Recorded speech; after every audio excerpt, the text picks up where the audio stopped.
सर्वेभ्यो नमो नमः। आज हम पढ़ने वाले हैं पंचम पाठः। पंचम पाठः का मतलब होता है पाठ 5, जिसका नाम है जननी तुल्य वत्सला। जननी का मतलब माता, तुल्य वत्सला का मतलब समान रूप से प्रेम करने वाली। तो आइए सबसे पहले इस पाठ की भूमिका को हम समझ लेते हैं। प्रस्तुतो अयम पाठ महर्षि वेदव्यास विरचितस्य ऐतिहासिक ग्रंथस्य महाभारत अंतर्गतस्य वन पर्व इत्यतः ग्रहीतः। प्रस्तुत यह पाठ महर्षि वेद व्यास जी के द्वारा रचित ऐतिहासिक ग्रंथ महाभारत के अंतर्गत वन पर्व से ली गई है। यानी कि वेद व्यास जी के द्वारा जो रचित महाभारत ग्रंथ है, उस महाभारत के वन पर्व से इस कहानी को लिया गया है। इयम कथा सर्वेषु प्राणिषु, यह जो कहानी है सभी प्राणियों में समदृष्टि भावना, समान दृष्टि या समान भावना रखने की प्रबोधयति प्रेरणा देती है। अस्याः अभीप्सितः, इस कथा का अर्थ यह है कि समाजे विद्यमाना दुर्बलान प्राणिनः, समाज में विद्यमान जो दुर्बल प्राणी है, जो कमजोर प्राणी है, कमजोर मनुष्य हैं, सभी के प्रति मातुः वात्सल्यम, माता का प्रेम प्रकर्षण एव भवति, समान रूप से होता है। या समाज में जितने भी प्राणी हैं, चाहे वो कितने ही कमजोर हैं, लेकिन माता का जो प्रेम होता है वह सभी पुत्रों के ऊपर प्रगाढ़ होता है, सभी पुत्रों के ऊपर बराबर होता है। इस प्रकार से सभी प्राणियों के प्रति समदृष्टि की भावना रखने की प्रेरणा इस कहानी में दी गई है। तो आइए इस कहानी को हम शुरू करते हैं। पहला गद्यांश है, कश्चित् कृषकः बलिवर्दाभ्याम क्षेत्रकर्षणं कुर्वन् आसीत्। कश्चित् का मतलब कोई, कृषकः मीन्स किसान, बलिवर्दाभ्याम मीन्स अपने बेलों के द्वारा, दोनों बेलों के द्वारा, क्षेत्रकर्षणम खेती की जुताई का कार्य, कुर्वन आसीत कर रहा था। कश्चित कृषक कोई किसान, बलिवर्दाभ्याम बेलों के द्वारा, क्षेत्रकर्षणम कुर्वन आसीत खेती का कार्य, खेती की जुताई का कार्य कर रहा था। तयोः बलिवर्दयोः एकः शरीरेण दुर्बलः जवेन गंतुम अशक्त च आसीत। तयोः का मतलब उन दोनों, बलिवर्दयोः का मतलब बेलों में से, एकः एक, दोनों बेलों में से एक, शरीरेण शरीर से, दुर्बल कमजोर, दोनों में से एक बेल शरीर से बहुत ही कमजोर था, इसलिए जवेन का मतलब तीव्र गति से या जल्दी, गंतुम चलने में, अशक्त मीन्स असमर्थ, आसित था। दोनों में से एक बेल शरीर से बहुत कमजोर था, इसलिए तीव्र गति से चलने में असमर्थ था। अतः कृषकः तं दुर्बलं वृषभं तोदनेन न्युद्यमानः अवर्तत। अतः इसलिए कृषकः किसान, तम दुर्बलम वृषभम, तम का मतलब उस, दुर्बल का मतलब कमजोर, वृषभम का मतलब बेल को, तोदनेन तंग करते हुए, नुद्यमान धकेलता है। लेकिन किसान उस कमजोर बेल को तंग करते हुए धकेलता है। सह ऋषभः, लेकिन वह, सह का मतलब वह, ऋषभः का मतलब बेल, हलम ऊडवा, ऊडवा का मतलब हल को उठाकर, गंतुम चलने में, अशक्तः असमर्थ था, इसलिए क्षेत्रे पपात, क्षेत्रे का मतलब उसी खेत में, पपात का मतलब गिर गया। क्रुद्धः कृषिवलः तम उत्थापयितुं बहुवारं यत्नम् अकरोत्। क्रुद्धः क्रोधित, कृषिवलः किसान, क्रोधित किसान ने, तम उसे, उत्थापयितुम उठाने के लिए, क्रोधित किसान ने उसे उठाने के लिए, बहुवारम अनेक बार, यत्नम प्रयत्न, अकरोत् किया। तथापि वृषः न उत्थितः, तथापि का मतलब फिर भी, वृषः का मतलब वह बेल, नोत्थितः का मतलब नहीं उठा, संधि करके अगर अर्थ निकालेंगे तो हो जाएगा न धन उत्थितः, न का मतलब नहीं, उत्थितः का मतलब उठा। यहाँ पर गुण संधि हो जाएगी, क्योंकि न प्लस उत्थितः विच्छेद करने पर, उत्थितः के पहले जो उ है उसका पुनः मिलाने पर ओ आदेश हो जाएगा और गुण संधि हो जाएगी। फिर भी वह बेल नहीं उठा। भूमौ पतिते स्वपुत्रं दृष्ट्वा सर्वधेनूनां मातुः सुरभेः नेत्राभ्याम अश्रूणि आविरासन।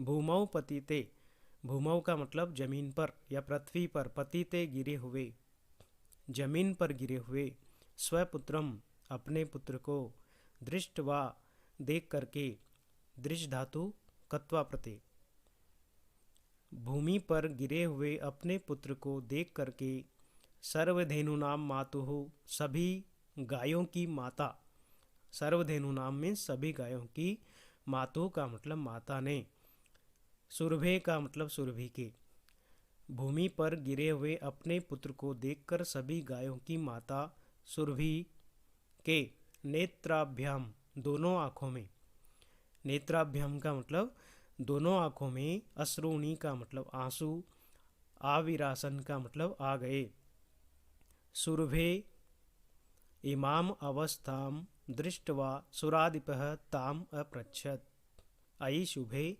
किमेव रोदिसी उच्यताम इति सुरभे इमाम अवस्थाम सुरभे का मतलब सुरभि की इमाम इस अवस्थाम अवस्था को दृष्टवा देख करके सुरभि की ऐसी अवस्था देख करके ऐसी दशा देख करके सुराधिप देवराज या देवताओं के राजा इंद्र ने ताम का मतलब उससे अपृच्छत पूछा अयि शुभे हे प्रिय गाय किमेव रोदिसी किमेव किस लिए रोदिसी रो रही हो उच्चताम कहिए इति ऐसा पूछा सा च च का मतलब और सा का मतलब वह और वह यानी कि वह सुरभि उसका प्रत्युत्तर देती है। यहाँ पर देखिए एक श्लोक के माध्यम से सुरभि इंद्र को कहती है विनीपातो न वह कश्चित् दृश्यते त्रिदशाधिपः अहम तो पुत्रम शोचामि तेन रोदिमि कौशिक विनीपातो का मतलब कष्टों को न का मतलब नहीं वह का मतलब हमारे कष्ट नहीं कश्चित का मतलब कोई दृश्यते देखता है विनिपातो कष्टों को वह का मतलब हमारे है ना वह का मतलब हमारे विनिपातो कष्टों को कश्चित न दृश्यते कश्चित मीन्स कोई भी न का मतलब नहीं दृश्यते देखता है त्रिदशाधिप त्रिदशाधिप का मतलब हे देवराज इंद्र हमारे कष्टों को कोई भी नहीं देखता है अहम तु पुत्रम सोचामी अहम तु मैं तो पुत्रम अपने पुत्र के बारे में सोचामी सोच रही हूँ मैं तो अपने पुत्र के बारे में सोच रही हूँ तेन रोदिमी कौशिक हे कौशिक इसलिए मैं रो रही हूँ भो वासव हे देवराज इंद्र पुत्रस्य दैन्यम दृष्ट्वा अहम रोदिमी पुत्रस्य पुत्र की दैन्यम दृष्ट्वा कमजोरी को या दीनता को देख करके अहम मैं रोदिमी रो रही हूँ सह दीनः इति जानन् अपि कृषकः तम बहुधा पीड़यति सह दीनः वह कमजोर है सह का मतलब वह दीन का मतलब कमजोर है इति ऐसा जानन् अपि जानते हुए भी कृषकः किसान तम उसे बहुधा अनेक बार पीड़यति पीड़ित करता है वह बहुत कमजोर है यह जानते हुए भी किसान उसे अनेक बार पीड़ित करता है सह कृच्छेन भारम उद्वहति सह का मतलब वह बैल कृच्छेन कठिनाई से भार को उद्वहति ढोता है वह कमजोर बैल बहुत ही कठिनाई से बहुत ही मुश्किल से भार को ढोता है इतरम इव धूरम वोडुम सह न शक्नोति इतरम का मतलब अन्य बेलों के समान धूरम वोडुम धूरम का मतलब जूड़े को वोडुम ढोने में सह वह न शक्नोति समर्थ नहीं है हल्का जो जूड़ा होता है उसको वह ढोने में सक्षम नहीं है एतत् भवान पश्यति न एतत् यह सब भवान आप पश्यति देख रहे हो न सुरभि ने इंद्र से कहा यह सब आप भी देख रहे हो ना इति प्रति एवचत ऐसा जवाब दिया प्रति एवचत का मतलब प्रत्युत्तर दिया या जवाब दिया ऐसा सुरभि ने इंद्र को बताया तब इंद्र कहता है भद्रे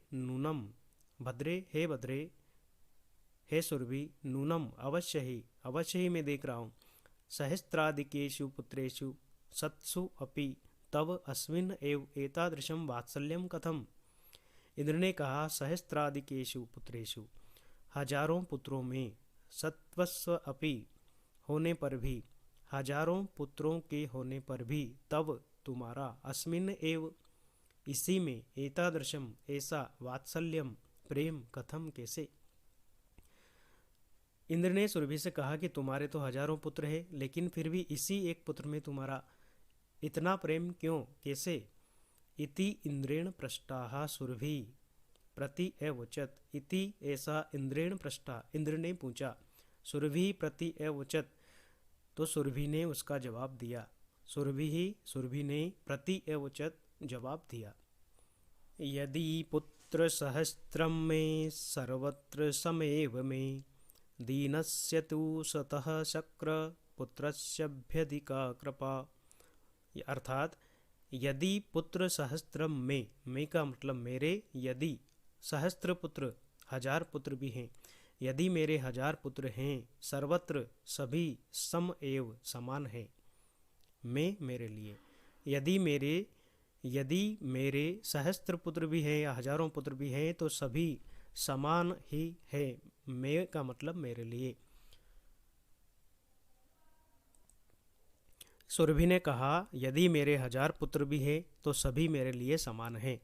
दीनस्य तु, लेकिन जो कमजोर पुत्र है वह तो, शक्र है इंद्र, है इंद्र, लेकिन जो सबसे कमजोर पुत्र है उसके ऊपर तो, पुत्रस्य, उस पुत्र के ऊपर तो, अभ्यधिका, अत्यधिक कृपा, यानी कि सबसे ज़्यादा कृपा होती है। जो कमजोर पुत्र होता है उसके ऊपर माता की सबसे ज़्यादा कृपा होती है।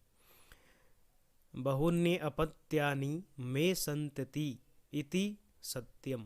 बहुन्य का मतलब अनेक, अपत्यानि का मतलब पुत्र हैं, मे संतति, मेरी संतान है, सत्यम, यह सत्य है। मेरे अनेक पुत्र हैं और मेरी अनेक संतान है, यह सत्य है। तथापि अहम एतस्मिन् पुत्रे विशिष्य आत्मवेदनम अनुभवामि। फिर भी मैं इसी पुत्र के ऊपर विशेष प्रेम को प्रकट करती हूँ या विशेष प्रेम को अनुभव करती हूँ। यतो ही, क्योंकि, अयम अन्येभ्यो दुर्बलः, अयम मीन्स यह, अन्येभ्यो मीन्स अन्य बेलों से, दुर्बल का मतलब कमजोर है, क्योंकि ये अन्य बेलों से दुर्बल है इसलिए मेरी इसके ऊपर विशेष कृपा है। सर्वेषु अपत्येषु जननी तुल्य वत्सला एव। सर्वेषु, सभी, अपत्येषु, पुत्रों में, या सभी पुत्रों के लिए, जननी, माता, तुल्य वत्सला, समान रूप से प्रेम करने वाली, एव, ही, यानी कि माता सभी से समान रूप से प्रेम करने वाली होती है। तथापि दुर्बले सुते मातुः अभ्यधिका कृपा सहजेव इति। तथापि, फिर भी, दुर्बले सुते, कमजोर पुत्र पर, मातुः, माता की, अभ्यधिका, अत्यधिक, कृपा मीन्स कृपा होती है, सहजेव, स्वभाव से ही। फिर भी दुर्बल या कमजोर पुत्र के ऊपर माता की अत्यधिक कृपा स्वभाव से ही होती है। इति, ऐसा इंद्र से सुरभि ने बोला। सुरभि वचनम श्रुत्वा भृशं विस्मित आखंडलस्य अपि हृदयम अद्रवत्। सुरभि वचनम श्रुत्वा, सुरभि वचनम, सुरभि के वचनों को, श्रुत्वा सुनकर के, सुरभि के वचनों को सुनकर, भृशम अत्यधिक, विस्मितस्य, विस्मितस्य का मतलब आश्चर्यचकित हुए, आखंडलस्य का मतलब इंद्र का भी, हृदयम, हृदय या मन, अद्रवत, पिघल गया। सुरभि के वचनों को सुनकर अत्यधिक आश्चर्यचकित हुए या विस्मित हुए इंद्र का भी हृदय पिघल गया। सह च, और वह, ताम एव असांत्वयत, उसे सांत्वना देता है। ताम एव का मतलब उसे ही, असांत्वयत का मतलब सांत्वना देता है। और सुरभि से कहता है, गच्छ, जाओ, वत्से, हे वत्स, हे वत्स, अब तुम जाओ, सर्वम भद्रम जायते, सब अच्छा होगा, सर्वम सब कुछ, भद्रम अच्छा या कल्याणकारी, जायते मीन्स होगा। अचिरादेव चंडवातेन मेघरवेश्च सह प्रवर्षः समजायत। अचिरादेव का मतलब शीघ्र ही, चंडवातेन, प्रचंड हवा के साथ, चंडवातेन का मतलब प्रचंड हवा के साथ, मेघरवेश्च, मेघरव का मतलब बादलों की गर्जना के, सह का मतलब साथ, प्रचंड हवा और बादलों की गर्जना के साथ, प्रवर्ष का मतलब बारिश या बरसात, सम अजायत का मतलब आ गई या शुरू हो गई। शीघ्र ही प्रचंड हवा के साथ और बादलों की गड़गड़ाहट के साथ बारिश शुरू हो गई। लोकानाम पश्यताम, और लोगों ने देखा कि सर्वत्र जलोप्लवः, सभी जगह बाढ़ की स्थिति, संजातः उत्पन्न हो गई। कृषकः हर्षातिरेकेण कृषण विमुखः सन् वृषभो नीत्वा गृहम् आगात्। कृषक है और किसान भी हर्षातिरेकेण का मतलब प्रसन्न होकर के, कर्षण विमुख है खेती का कार्य करने से विमुख, सन का मतलब हो गए, और वृषभवो नीत्वा, वृषभव का मतलब दोनों बेलों को लेकर, नीत्वा का मतलब लेकर के, गृहम अपने घर को, अगात का मतलब चले गए। इस प्रकार से इसके बाद हम देखते हैं अपत्येषु च सर्वेषु जननी तुल्यवत्सला, पुत्रे दीने तु सा माता कृपार्ध हृदया भवेत्। अपत्येषु च सर्वेषु, सर्वेषु का मतलब सभी, अपत्येषु का मतलब पुत्रों में या सभी पुत्रों को, जननी का मतलब माता, तुल्य वत्सला समान रूप से प्यार करने वाली होती है। माता सभी पुत्रों को समान रूप से प्यार करने वाली होती है। पुत्रे दीने तु, लेकिन दीने का मतलब कमजोर पुत्र के ऊपर, तो का मतलब तो, सा माता वह माता, कृपा हृदयता अत्यधिक कृपालु या अत्यधिक दयालु, भवेत का मतलब होती है। लेकिन जो कमजोर पुत्र है उसके ऊपर माता अत्यधिक कृपालु होती है। चाहिए छात्रों, यदि आपको यह वीडियो अच्छा लगा हो तो आप मेरे वीडियो को लाइक, शेयर और सब्सक्राइब अवश्य करें। और इस पाठ के प्रश्नों उत्तरों को लिखने के लिए आप इस वीडियो की डिस्क्रिप्शन में जाकर के पाठ के प्रश्न उत्तर वाले लिंक पर जाकर के प्रश्न उत्तर लिख सकते हैं। धन्यवाद।